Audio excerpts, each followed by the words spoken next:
आप देख रहे हैं पब्लिक टाइम्स। नमस्कार, चलिए जानते हैं गोपालगंज की खास खबर।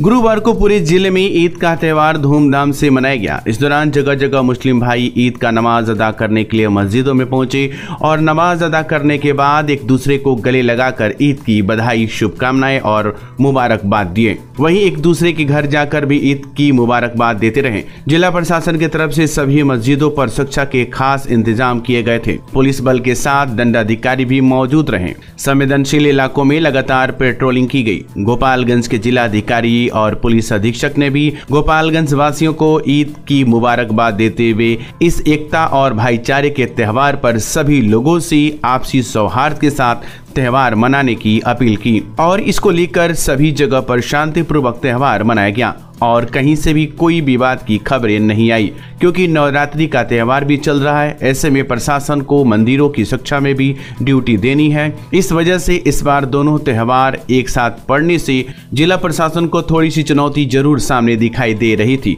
और लोकसभा चुनाव भी चल रहा है। तो इन सभी बिंदुओं को ध्यान में रखकर प्रशासन ने रणनीति बनाई और इस पूरे त्यौहार को शांतिपूर्वक संपन्न कराने में सफलता हासिल की। सिधवलिया थाना क्षेत्र के बुचिया गांव स्थित खेत में एक युवक का शव पुलिस ने बरामद किया। बरामद शव को पोस्टमार्टम के लिए सदर अस्पताल भेज मामले की जांच में जुट गई। मृतक की पहचान सिधवलिया थाना क्षेत्र के बुचिया गांव निवासी स्वर्गीय बेश किशोर पांडे के 32 वर्षीय बेटा राकेश पांडे के रूप में की गई। आपको बताते चले कि बुचिया गाँव निवासी मृतक राकेश कुमार जम्मू में धागा फैक्ट्री में अपने जीजा और छोटे भाई के साथ काम करता था। होली में छुट्टी लेकर अपने घर आया था। 12 अप्रैल को वापस जम्मू जाने के लिए टिकट कटवा लिया था। इसी बीच बुधवार की रात खाना खाकर वो अपने घर के बरामदे में सो गया। तभी गुरुवार की सुबह उसका शव घर से 50 मीटर की दूरी पर खेत में खून से लथपथ अवस्था में पड़ा हुआ था। बदमाशों द्वारा युवक की गर्दन को रेत कर हत्या कर दी गई है। हाथ की 2 उंगलियों को काट दी गई है। मृतक के जीजा ने बताया कि कल ही हम लोग जम्मू जाने वाले थे और आज उसका शव मिला है। हम लोग को सूचना मिली, इसके बाद हम लोग पहुंचे हैं। उसकी किसी से कोई दुश्मनी नहीं थी। गले में सोने की चैन थी और उंगली में सोने की अंगूठी था, जो दोनों गायब है। हालांकि मौके पर उसका मोबाइल पड़ा हुआ पाया गया, जिसे पुलिस ने जब्त कर लिया है। फिलहाल शव को पुलिस ने पोस्टमार्टम के लिए सदर अस्पताल भेज मामले की जांच में जुट गई है। इस संदर्भ में थाना अध्यक्ष हरिराम कुमार ने बताया कि शव बरामद हुआ है, गर्दन रेता गया है, शव का पोस्टमार्टम कराया जा रहा है। वहीं पूरे मामले की जाँच की जा रही है। जाँच के बाद ही स्पष्ट हो पाएगा कि आखिर हत्या का कारण क्या है। तो हम लोग का टिकट था कल जाने का, कल हमसे बात हुआ है। टिकट करा के व्हाट्सअप किए थे मेरे को। फिर बात हुआ शाम को जो हमारा मेडिकल का कहीं हो सकता है, तो 1-2 दिन लेट बोला ठीक है आप रुक जाइएगा, मैं चला जाऊंगा। तो फिर सुबह मैं रात को अपना आराम से सोया। फिर सुबह मेरे को 5:30 बजे फ़ोन आया वहाँ से बुचिया से, ससुराल से मेरे इनकी भाभी की, ऐसा ऐसा बात है ऐसे। तो मेरी घरवाली भी आई, तुरंत मेरे को जगाई। वो पीछे बर्तन धो रही थी, जगाई। मैं तुरंत मोटरसाइकिल निकाला आया तो घटनास्थल पर देखा जी इनकी मृत्यु हो चुका था। कैसे मौत हुई? तब गला काटा हुआ है, थोड़ा उंगली भी काटा हुआ है। उसके बाद प्रशासन उशासन सब कुछ था। पुलिस भी हमसे पूछताछ की ये कैसा हुआ, बोला हम तो लोग गांव के लोग बताए जाए इनके बहनों ही आ गए। घर पे फिलहाल कोई नहीं है, यही थे अभी। इनका बड़ा। और लोग कहाँ रहता है लोग? हाँ, और लोग कहाँ रहते हैं? एक छोटा वाला भाई इनका है जो मेरे साथ कठुआ में ही रहता है, जम्मू कठुआ। क्या लगता है मौत कैसे हुई होगी? मौत तो अब जांच के बाद ही पता चलेगा। प्रशासन लगी हुई है। आशंका क्या जाहिर कर रहा है? आशंका था जो इनके उंगली में 2 अंगूठी था, एक गले में चैन था, मोटा था। अब पता नहीं चैन के लिए हुआ कि अंदरूनी अंगूठी है फिलहाल? नहीं, चैन अंगूठी नहीं मिला है, लेकिन एक चांदी का अंगूठी वहाँ मिला है। चांदी का जो अंगूठी पहने थे वो मिला है। रात में घर ही में थे? हाँ, रात में घर पे थे, खाना वाना खाए हैं 9 बजे। सुबह में कहीं गए होंगे? तो सुबह में गए हैं कि अब रात को बाहर ही सोते थे। घर के बाहर सोरा है, बरांडा है, उसी में। कोई भी तो बरांडे में ही सोता है घर का आदमी। तो खुला था? हाँ, बरांडा खुला रहता है। हम भी जाते हैं, उसी में सोते हैं, बैठते हैं सब, ईद पर जितना है। उसके बाद सुबह फ़ोन मम्मी इनकी फ़ोन लगा रही थी, फ़ोन नहीं उठा रहे थे। कुछ हमारे यार दोस्त भी फ़ोन कर रहे हैं, वो भी नहीं उठा रहे थे। फिर हमारे पास सूचना मिला, बोला सुबह ऐसा बात हो गया। हम भी घटनास्थल पर जाते हैं, इनकी मृत्यु होती। क्या करते थे ये हम लोग जो है जम्मू में रहते हैं, टेक्सटाइल लाइन में। साथी में? हाँ, साथी में आपका? साथी में रहते हैं। तो कब जाने वाले थे? कल जाने वाले थे। कल का टिकट था 12 तारीख। कब आए थे वहाँ से? वहाँ से हम लोग आए थे 15 तारीख को यहाँ पहुँचे। क्या नाम है आपका? मेरा नाम बिट्टू तिवारी। बिट्टू तिवारी। इनका नाम राकेश पांडे है। मेरा भोरे थाना की पुलिस ने बनिया छापर गांव में गुप्त सूचना के आधार पर छापेमारी की, जहां 25 पुड़िया स्मय के साथ 2 लोगों को पुलिस ने गिरफ्तार कर लिया, जिसमें एक आरोपी बनिया छापर गांव के ही रामाधार राम का पुत्र सुजीत कुमार है, तो दूसरा जोरावर छापर गांव के वीरेंद्र शुक्ला का पुत्र ओम प्रकाश शुक्ला है। पुलिस ने इन दोनों पर NDPS एक्ट के तहत मुकदमा दर्ज कर लिया है और पूछताछ करने के बाद दोनों को न्यायिक हिरासत में भेजा तथा इसके दूसरे आपराधिक मामलों को भी पुलिस खंगाल रही है। कटिया थाना क्षेत्र के नकटही गांव में गुरुवार को लगी भीषण आग में 50,000 नकदी, शादी की सामान, जेवर, मोटरसाइकिल, कपड़ा, साइकिल, अनाज, लाखों रुपए के अन्य सामान सहित 19 घर जलकर राख हो गए। इस अगलगी में 10 लाख रुपए से अधिक की संपत्ति जलकर राख हो गई। सैकड़ों ग्रामीण व 3 दमकल की सहयोग से 3 घंटा बाद आग पर काबू पाया जा सका। घटना के संबंध में बताया जाता है कि गुरुवार की दोपहर नकटही गाँव निवासी रामचंद्र भगत के घर में अचानक आग लग गयी। देखते ही देखते इस आग ने कई घरों को अपनी चपेट में ले लिया। जब तक लोग कुछ समझ पाते, आग से 19 घर जलकर राख हो गए। अग्नि पीड़ितों में सीताराम भगत, धर्मेंद्र भगत, सोनेलाल भगत, हरिराम भगत, जयराम भगत, मुकेश भगत, राकेश भगत, श्रीकांत भगत, फौदार भगत, प्रभु भगत, लक्ष्मण भगत, दीननाथ भगत, नंदलाल भगत, रंजीत भगत, रामचंद्र भगत शामिल हैं। ग्रामीणों ने बताया कि रामचंद्र के परिजन गेहूं की कटनी के लिए खेत में गए हुए थे। घर के अंदर रखे हुए एक सिलेंडर फटकर विध्वंस हो गया, जिसके बाद आग ने भयावह रूप ले लिया। सिलेंडर का एक टुकड़ा घटनास्थल से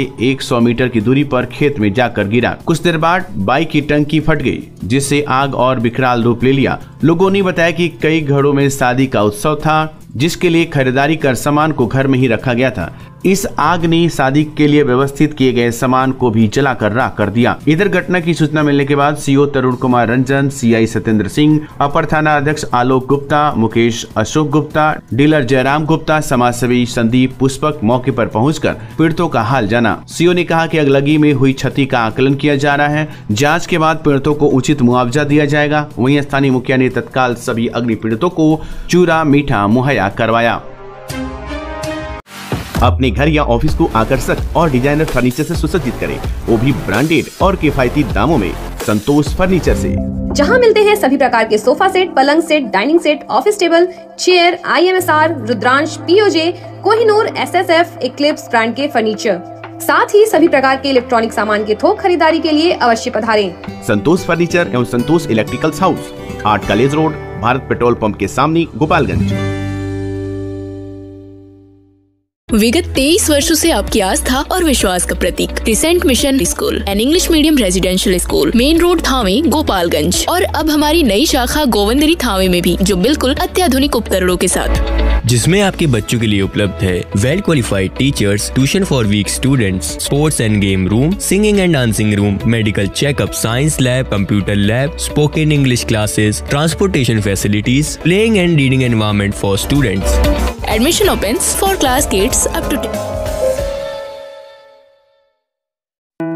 हम आपके नौनिहालों को एजुकेटिंग फॉर बेटर टुमारो के लिए तैयार करती हैं। हम हैं पिपरासी इंटरनेशनल स्कूल, रेजिडेंशियल को एजुकेशन, नर्सरी टू क्लास 10, शिक्षा का हाइब्रिड मॉडल, दिल्ली NCR के प्रसिद्ध स्कूलों के साथ गठजोड़ और छात्र विनिमय कार्यक्रम, उच्च या विदेशी शिक्षा हेतु उपयुक्त छात्रों के लिए छात्रवृत्ति, गर्मियों की छुट्टी के दौरान खेल, पाठ्येतर और शैक्षणिक गतिविधियों के लिए समर कैंप, 10 छात्रों पर 1 शिक्षक का अनुपात। Admission open.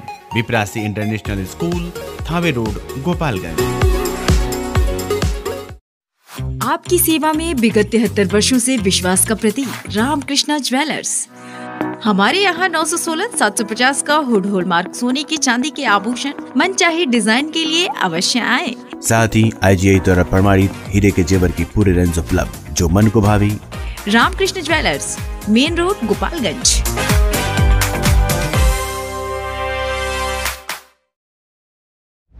मुसाफिर हुंडई अब आपके शहर गोपालगंज और सिवान में भी। अब हुंडई का कार लेना हुआ और भी आसान। 1 लाख रुपए डाउन पेमेंट देकर कार अपनी घर ले जाएं। साथ ही 50,000 तक का ऑफर। अनुभव कीजिए सुरक्षित ड्राइव का गोपालगंज में मुसाफिर हुंडई की संग, जहां एक ही छत के नीचे सेल्स, सर्विस, फाइनेंस और एसेसरीज भी उपलब्ध। तो देर क्यों, आज ही आए और अपनी मनचाही कार ले जाए मुसाफिर हुंडई से।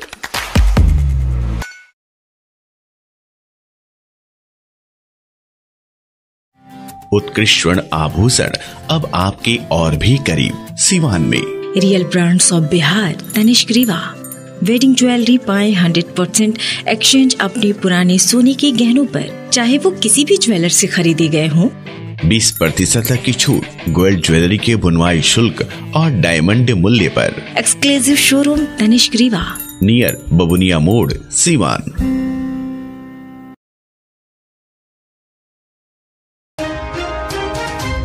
गोपालगंज जिला उत्तर प्रदेश और बिहार का सीमावर्ती जिला का है। ऐसे में जहां बिहार में शराबबंदी लागू है तो वहीं उत्तर प्रदेश में शराब पर प्रतिबंध नहीं है, जिसको लेकर लगातार उत्तर प्रदेश की तरफ से शराब की तस्करी बिहार में की जाती है और अब चुनाव का माहौल चल रहा है। ऐसे में बहुत सारे अपराधी एक दूसरे प्रदेश में जाकर छुप जाते हैं और आपराधिक घटनाओं को अंजाम देते हैं।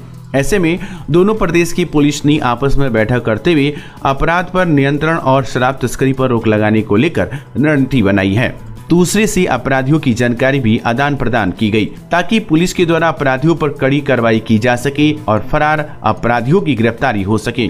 इसको लेकर भाटपार रानी में एक बड़ा बैठक हुआ, जिसमें दोनों प्रदेश के वरिष्ठ पुलिस पदाधिकारी और सीमावर्ती थानों के थाना अध्यक्ष शामिल हुए तथा विधि व्यवस्था संधारण को लेकर रणनीति बनाते हुए आपसी सामंजस्य के साथ अपराधियों पर कार्रवाई करने का संकल्प लिया गया। बिशंबरपुर थाना की पुलिस ने काला मटनिया बांध के पास गुप्त सूचना के आधार पर कार्रवाई की, जहां 217 लीटर से अधिक देसी और विदेशी शराब पकड़ी गई। इस कार्रवाई में एक मोटरसाइकिल भी जब्त किया गया है, परंतु इसमें किसी तस्कर की गिरफ्तारी की सूचना नहीं मिली है। पुलिस ने मोटरसाइकिल और शराब को जब्त करते हुए तस्कर की पहचान और गिरफ्तारी के लिए प्रयास शुरू कर दिया है। थावे स्थानीय पुलिस ने स्मैक के साथ एक आरोपित को इटवा पुल के पास से गिरफ्तार कर लिया, जबकि पुलिस ने बाइक को भी जब्त कर लिया। गिरफ्तार आरोपित से पूछताछ के बाद गुरुवार को न्यायालय में प्रस्तुत कर दिया गया। बताया जाता है कि पुलिस को गुप्त सूचना मिली थी कि एक व्यक्ति इटवा पुल के पास स्मैक की खरीद बिक्री कर रहा है। पुलिस जब इटवा पुल के पास पहुंची तो पुलिस वाहन को देखकर बाइक पर बैठा व्यक्ति भागने लगा, जिसे पुलिस बल द्वारा पकड़ लिया गया। थाना अध्यक्ष धीरज कुमार राम ने बताया कि गिरफ्तार आरोपित उसका गांव थाना के महेचा गांव के 23 वर्षीय पंकज राम बताया जाता है। तलाशी लेने पर उसके पास से 23 पुड़िया स्मैक जैसे मादक पदार्थ पाया गया। तलाशी लेने पर उसके दाहिने पॉकेट से 15.58 ग्राम और बायां पैकेट से 22.24 ग्राम कुल 37.82 ग्राम स्मैक जैसे मादक पदार्थ पाया गया। इसके साथ ही उसके पास से इलेक्ट्रॉनिक्स तराजू भी बरामद हुई। पुलिस ने मौके पर बाइक को जब्त कर लिया। गिरफ्तार आरोपित पूछताछ के दौरान बताया कि स्मैक बेचने के लिए इटवा पुल आया था। थाना अध्यक्ष ने बताया कि गिरफ्तार आरोपित के विरुद्ध NDPC एक्ट के तहत प्राथमिकी कर गुरुवार को न्यायालय में प्रस्तुत कर दिया गया। मौके पर सीओ रविभूषण गौरव, दरोगा धीरेन्द्र कुमार व जमादार नीरज कुमार पांडे सहित पुलिस बल मौजूद था। शादी की नियत से एक युवती को अगवा करने का मामला प्रकाश में आया है। आपको बताते चले कि माझागर स्थानीय थाना क्षेत्र के बलोही गांव के एक युवती की शादी की नियत से अगवा कर लेने का मामला प्रकाश में आया। पुलिस युवती के पिता के द्वारा घटना के संबंध में लिखित शिकायत FIR दर्ज करने हेतु माझागर थाना प्रभारी से लिखित शिकायत की गई है। घटना की जाँच पुलिस कर रही है। तो ये थी गोपालगंज की खास खबर। आपका दिन शुभ हो। धन्यवाद।